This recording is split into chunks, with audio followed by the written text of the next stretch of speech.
I pozdrav ljudi, ovdje je Serbia Mafija, evo ga novi klip na našem kanalu. Naravno ćemo raditi jedan Minecraft tutorial i pokazat ću vam kako da napravite svijet bez blokova u Minecraftu. Dakle, da počnemo.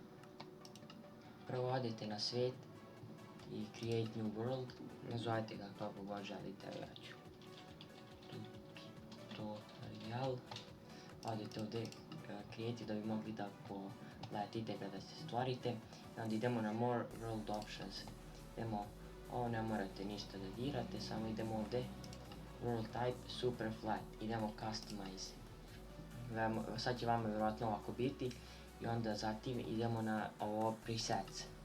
Kad tu odemo izaberemo bilo koji, sasvim je svejedno i obrišemo ovo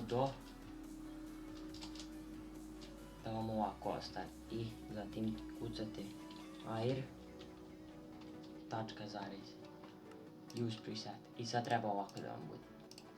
Kad tako bude idemo na done create new world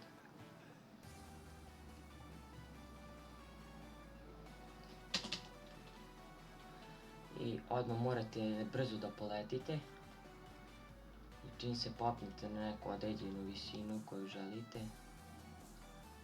Tako, sad odemo na, ono se stvorilo zato što sam ostio da se stvaraju sela i ta čuda i odemo na, kucamo ovako.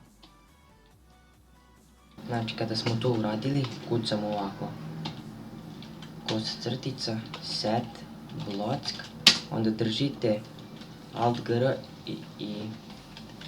držite shift i stiskate ovu tipku pored jedinice levo na tastaturi i onda pravimo razmak, pa opet to, pa razmak, pa opet to, razmak, mine, craft, dvotačka, stone, enter.